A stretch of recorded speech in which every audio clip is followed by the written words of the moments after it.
Fala aprovado, fala aprovada. Professor Tiago Ramos na área, para abordagem em dois blocos de uma série de questões de direito civil para o exame da OAB. Seja bem-vindo, seja bem-vinda e fique atento, porque direito civil é matéria que na prova da OAB contempla atualmente 6 questões. E acredite, 6 questões é sim uma quantidade expressiva e, portanto, civil é matéria estratégica. Sempre para que você acerte questão em civil, você precisará marcar o item que, em maior medida, respeite a autonomia da vontade, que possibilite que o contrato seja celebrado e o pagamento realizado. Com essa dica de ouro, você consegue ter a essência da matéria devidamente captada, ok? Então, vem para cá, porque Direito Civil é comigo, Prof. Tiago Ramos, ok? Bora começar trabalhando com a abordagem da LINDB, a nossa lei de introdução às normas do direito brasileiro, que sempre é lei em direito civil que se faz presente na prova. Primeira questão, FGV ou AB. A sociedade empresária Bem-Querer obteve junto ao órgão municipal competente uma licença que não tem cunho ambiental, versando sobre matéria administrativa, a qual é ato vinculado, mediante o preenchimento dos requisitos legais, de acordo com a orientação geral da administração, vigente à época do deferimento, quanto a certo conceito jurídico indeterminado constante da respectiva norma local. Diante da relevância de tal licença para as suas atividades, os dirigentes da aludida sociedade consultaram você, na condição de advogado, advogada, em relação à viabilidade de modificação da situação jurídica deles, em decorrência de eventual mudança de entendimento atinente ao referido conceito jurídico indeterminado. Notadamente, se a nova orientação vier a impor um novo condicionamento para o direito, à luz das normas sobre segurança jurídica e eficiência na interpretação e aplicação do direito público, assinale a opção que, corretamente, apresenta seu esclarecimento. Item A.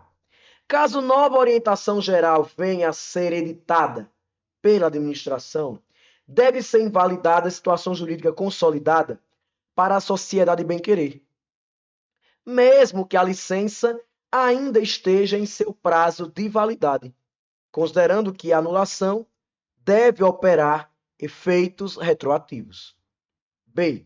Eventual mudança de orientação geral em sede administrativa deve retroagir para alcançar a situação jurídica constituída para a sociedade bem-querer, independentemente da orientação vigente à época do deferimento da licença, o que importaria necessariamente na revogação do ato deferido. C.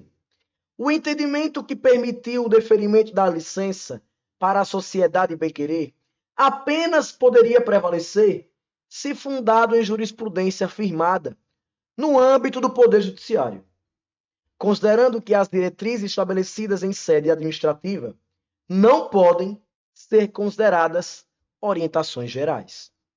D. A decisão administrativa que venha a estabelecer nova orientação que preveja novo condicionamento do direito deverá prever regime de transição para que a sociedade bem-querer possa cumprir tal condicionamento ulterior de modo proporcional, equânime e eficiente, e sem prejuízo aos interesses gerais. Essa é uma questão de LINDB. A lei de introdução às normas do direito brasileiro está alocada em direito civil.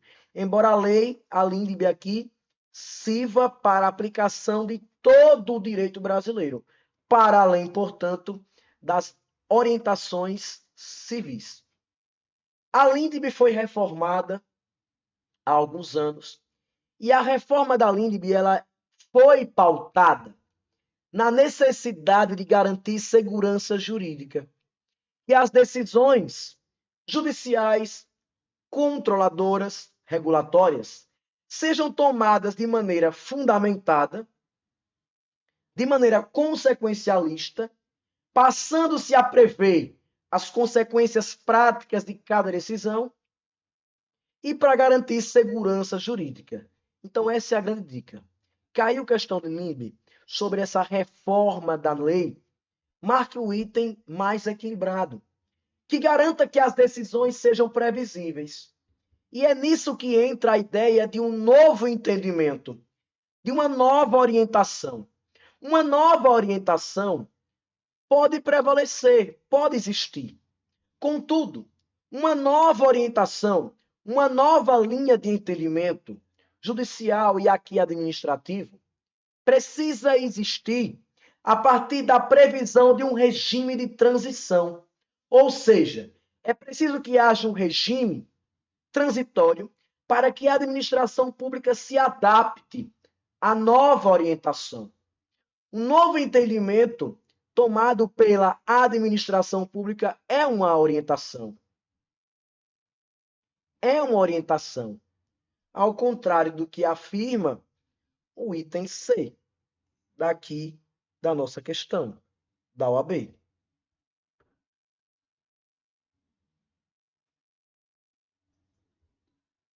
Professor, uma nova orientação deve retroagir, alcança atos passados, a LINDB é pautada em previsibilidade. Então, deve retroagir do item B, não serve. Porque um novo entendimento existente no âmbito da administração pode existir, pode, mas a partir de um regime de transição. E aqui não se há que falar em retroagir para alcançar um fato passado, porque toda a LINDB é ultrativa. A lei vigente se aplica aos fatos vigentes, até porque uma lei não pode prejudicar o direito adquirido, o ato jurídico perfeito e a coisa julgada, ok? O deve ser invalidada do item A, pessoal, não é correto, porque o regime de transição é o quê? Vamos criar normas adaptativas para cada situação. Até que o novo entendimento prevaleça, vamos aplicar um regime transitório, com regras de transição, para que os operadores do direito se adaptem. A ideia de segurança, a ideia de previsibilidade, de eficiência, a partir de um regime de transição, é justamente o que versa o item D. Então, gabarito é o item D, de Deus proverá sua aprovação, ok? D é o nosso gabarito em apreço. D é o nosso gabarito. Bora agora para a questão número 2, também abordando aspectos jurídicos da LINDB. FGV 2005. João, brasileiro domiciliado no Japão, celebrou um contrato presencial no Japão com Adam, estrangeiro domiciliado no Brasil, com uma cláusula de eleição de foro, em que o Brasil foi escolhido como competente para resolver eventuais conflitos. A controvérsia sobre o contrato foi submetida à Justiça brasileira. Assinale a opção que indica, conforme a Lei de Introdução às Normas do Direito Brasileiro, a LINDB, a lei que deve ser aplicada para a resolução da lide. Item A.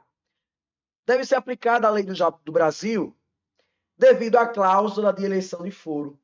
B. A do Japão, porque é o local em que João é domiciliado. C. Aplica-se a lei do Brasil porque é o local em que Adam é domiciliado. Item D. A do Japão, porque é o local em que o contrato foi celebrado. Pessoal, Eu dei uma dica de ouro no início do nosso bloco, que você vai marcar o item que permita a autonomia da vontade. Você vai marcar o item que estabeleça a autonomia da vontade a partir da boa-fé, a partir da probidade e, sobretudo, a partir do item que, em maior medida, possibilita que o contrato seja cumprido, para que a dívida seja paga. É possível que alguém seja processado no Brasil, por exemplo, por uma dívida que contraiu no estrangeiro.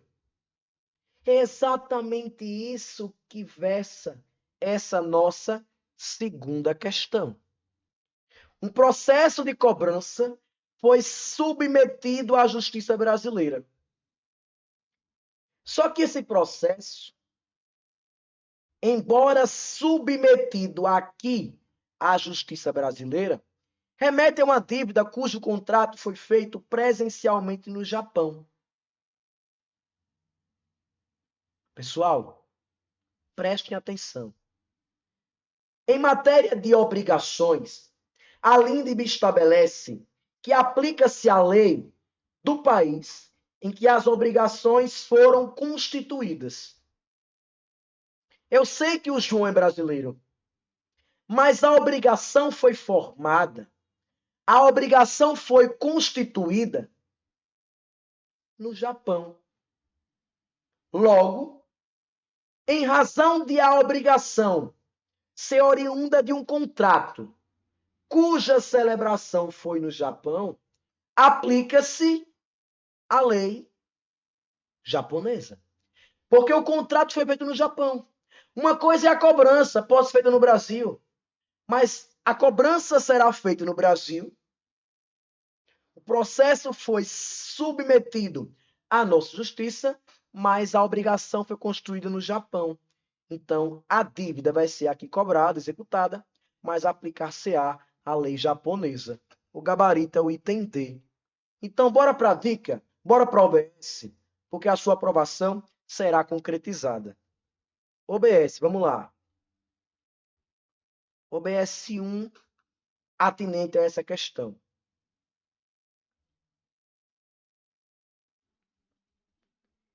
Em relação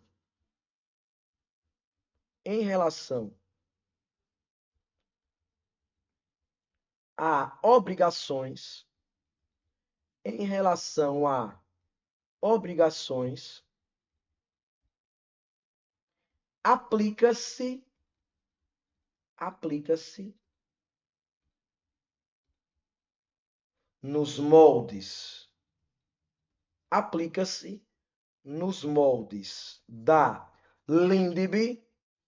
aplica-se nos moldes da LINDB,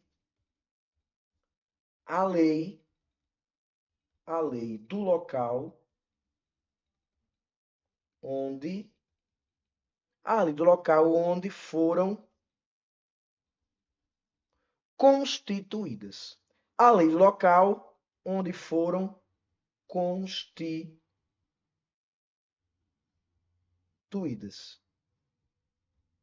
No caso aqui, Japão. Por isso, o item D é o nosso gabarito dessa nossa segunda questão. Meu futuro aprovado, minha futura aprovada, que a aprovação virá. Questão 3, na sequência, sem mais delongas. FGV 2025. Cláudia é devedora de valores elevados e foi executada em determinada demanda. Para evitar a penhora de seu carro, celebrou o contrato de compra e venda do veículo com Eduardo, seu amigo fraterno, indicando data anterior às dívidas. Cláudia e Eduardo combinaram que o contrato não produziria qualquer efeito, de modo que não houve o pagamento do preço e tampouco a transferência da propriedade do carro. Sobre o contrato celebrado entre Cláudia e Eduardo, assinale a afirmativa correta. O contrato é, item A, anulável. B, é válido, mas ineficaz. É nulo, de acordo com o item C, né? Sem possibilidade de aproveitamento. Item D. Pode ser convalidado, bastando que se desconsidere a data indicada e se considere a data em que ele efetivamente foi celebrado. Questão sobre vícios, defeitos dos negócios jurídicos.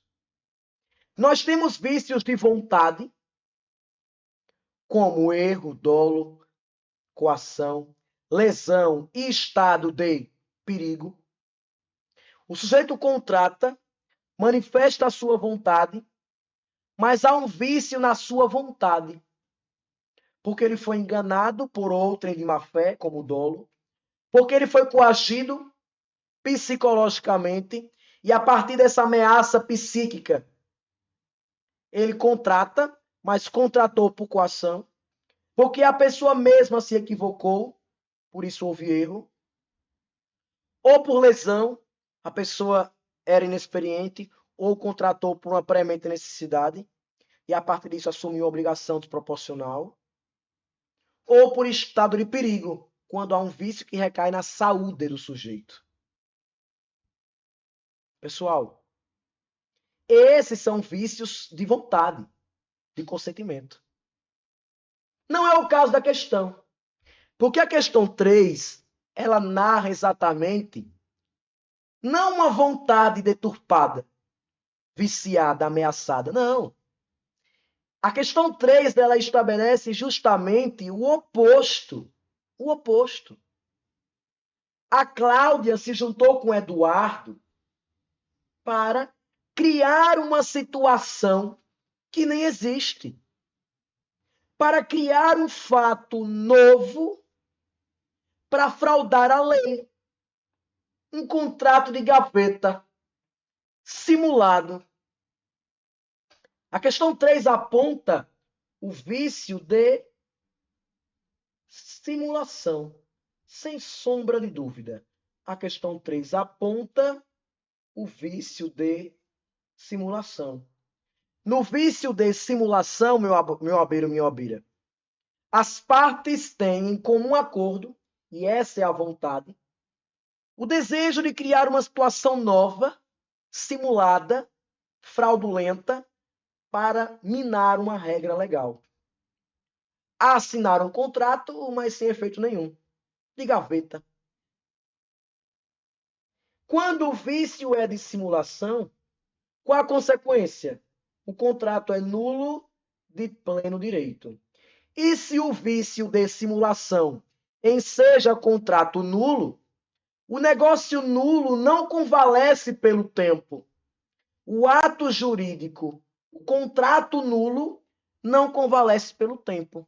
Já nasceu nulo. E, portanto, se o contrato é nulo, pois estava simulado, não existe prazo para declarar, para requerer essa nulidade. Não cabe aproveitamento. O item C traz justamente essa perspectiva. O anulável ocorre nos vícios de vontade. Erro, dolo, coação, lesão, estado de perigo. Mas simulação, o contrato é nulo. E se é nulo, não pode ser aproveitado, não cabe convalidação. Por quê? Porque não tem validade. Já nasceu viciado. E, portanto, o ato nulo, contrato nulo, não convalesce pelo tempo. Em outras palavras, não se conserta. Já nasceu nulo, já nasceu, portanto, inválido. Ok? Já nasceu, portanto, inválido. Feita essa abordagem, bora para a quarta questão do nosso bloco, da nossa aula de resolução de questões. Quarta questão. Mário conduzia imprudentemente seu veículo quando perdeu o controle do automóvel e colidiu contra uma banca de jornais situada na calçada. João, que estava parado ao lado da banca, foi atingido e faleceu na hora do acidente. Mário permaneceu internado por cerca de 2 meses, antes de também falecer em decorrência dos ferimentos sofridos. Sobre as implicações do caso acima, segundo o ordenamento jurídico brasileiro, assinale a afirmativa correta. Item A. Eventuais herdeiros de João terão prazo decadencial de 4 anos para pleitear indenização em face do espólio de Mário. B. A prescrição iniciada em face de Mário continua a correr contra seu sucessor. C. O prazo prescricional, diante da inexistência de previsão legal específica, é de 10 anos. D. A prescrição intercorrente, se ajuizada a ação indenizatória pelos eventuais herdeiros de João, não observará o mesmo prazo de prescrição da pretensão, possuindo prazo fixo de 5 anos. Questão clássica da OAB, não cai despenca, sobre responsabilidade civil, sobre reparação civil, sem contrato, extracontratual. Extracontratual. Meu OABeiro, minha OABeira, escute o prof. Tiago Ramos aqui. Quando a questão do OAB mencionar acidente, reparação civil, e não falar que há contrato entre as partes. Isso é importante. O prazo de prescrição, ou seja, o prazo de exercício da pretensão de primeiro provar o dano e depois ter a reparação, é de 3 anos. O prazo de reparação civil extracontratual, como o caso da questão, é de 3 anos. 3 anos. Anote isso. Anote isso, porque isso aqui não cai em prova. Despenca. E eu quero que você acerte.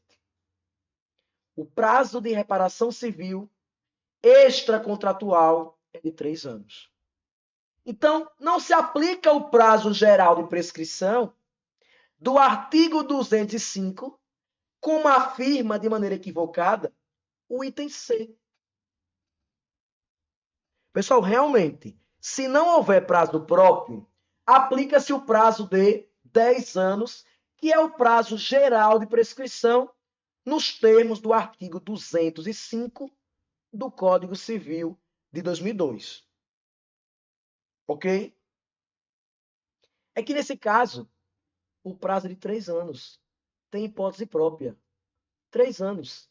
Prazo de reparação civil. Responsabilidade civil. Não é 10, não. Está errado o item C. Erradíssimo. Outra coisa. A prescrição intercorrente é a prescrição que ocorre no curso, durante o processo. Se o prazo da matéria, reparação civil, é 3 anos, a prescrição intercorrente também é 3 anos. A prescrição intercorrente, que é o prazo para fulminar o processo daquela matéria, aplica o mesmo prazo do direito, da pretensão. Então, se o prazo para ajuizar o processo contra o autor do acidente é de 3 anos, a prescrição intercorrente, ou seja, durante o processo, também é trienal. Está errado o item D, porque menciona 5 anos. É 3. É 3 anos. Então, reparação civil, 3 anos. Prescrição intercorrente, 3 anos também. Tem nada a ver de decadência de 4 anos. O prazo prescricional corre contra o sucessor. O sucessor vai ganhar o mesmo prazo. O prazo é fluido, o prazo corre. Gabarito é o item B, sem dúvida alguma. Prescrição é sempre prevista em lei. Veja o artigo 206. Se não tiver hipótese própria, para geral, 10 anos. Que não é o caso da questão. Não é o caso. Prescrição intercorrente é o mesmo prazo da matéria de pretensão. Se o acidente é 3 anos, intercorrente é 3. Não é 10, não é 4, não é 5, é 3. E aí, um processo é iniciado e ele corre contra os sucessores. Contra os filhos da viúva, o prazo corre. Começou, é fluido, o prazo corre. Beribola gabarito. Ok? Bora para a quinta questão. FGV 2024, primeira fase. Joana trabalhou por 15 anos como empregada doméstica na residência de Alzira, um imóvel de 60 metros quadrados herdado de seu falecido pai. Durante todo esse período, Joana percebeu os salários mensais, tal como acordado, porém nunca recebeu as verbas referentes às férias e ao 13º salário, bem como nunca teve as contribuições previdenciárias devidamente recolhidas. Depois da rescisão contratual, Joana promoveu a ação trabalhista visando receber as verbas devidas e não pagas, tendo seus direitos reconhecidos por sentença transitada em julgado. Não obstante, o pagamento das verbas não foi realizado e, fato seguinte, foi promovida a execução, momento em que Joana, representada por seu advogado, diante do não pagamento e da inexistência de outros bens, requereu a penhora do imóvel residencial de Alzira, ante a hipótese narrada, considerando que o imóvel residencial de Alzira é o único que ela possui, assinale a afirmativa correta. Item A. O imóvel é impenhorável, mas os bens móveis que o guarnecem são penhoráveis, independentemente do valor dos mesmos. B. O imóvel é impenhorável, bem como são impenhoráveis os móveis que guarnecem a casa, exceto as obras de arte e os adornos suntuosos. C. O imóvel na execução promovida por João é, em qualquer hipótese, penhorável. D. O imóvel na execução promovida por Joana é penhorável, desde que comprovada a má-fé da devedora. Pessoal, bem de família é caracterizado, em regra, pela impenhorabilidade. Bem de família é o bem utilizado para fins de moradia. Bem de família é o bem utilizado para fins de moradia. Ponto. E se a casa ou apartamento são bens utilizados para que você more, para que eu more, em regra, o juiz não pode executar esse bem para pagamento de dívidas. Em regra. Professor, tem exceção? Tem. Pensão alimentícia, hipoteca, fiança, dívida sobre o bem, IPTU, taxa de condomínio. Aí cabe penhorar. Mas em regra, não. A casa é impenhorável, porque é bem de família. E também os bens móveis quitados que estão na casa. Então a casa é impenhorável e os bens móveis quitados também são. Agora, o que não é bem de família? Veículos. Veículos não são bens de família, ainda que seja um bem único. O carro, a moto não é bem de família. Então cabe penhorar a moto, cabe penhorar o carro. Além de veículos não serem bem de família, objetos de luxo, objetos suntuosos e obras de arte não integram o conceito de bem de família. Então, a obra de arte pode ser penhorada e o objeto de luxo, o adorno suntuoso, também pode ser penhorado. Agora, a casa e os bens móveis quitados que estão nela, não. O gabarito indica justamente essa perspectiva, é o item B. O imóvel é impenhorável, então tem aqui a característica correta, bem como essa impenhorabilidade alcança o quê? Os móveis que guarnecem na casa quitados. Agora, bem de família não integra obra de arte e adorno suntuoso além do veículo. Bem de bolo gabarito, ok? Ó, o item A está errado. Os bens móveis não se penhora, não se penhora o bem móvel. Em qualquer hipótese, cabe penhora, não. Falei as hipóteses. Pensão alimentícia, hipoteca, fiança, qualquer hipótese, jamais. A penhora, ela depende da hipótese legal, não da má-fé ou boa-fé. Errado o item. B de bola é o nosso gabarito, ok? B de bola.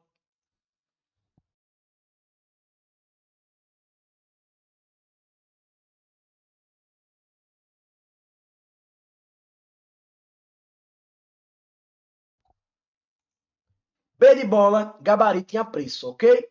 Encerramos aqui o bloco 1. Não sai daí, voltamos em instantes. Não desista, nada e ninguém pode macular os nossos sonhos. Até breve, eu volto.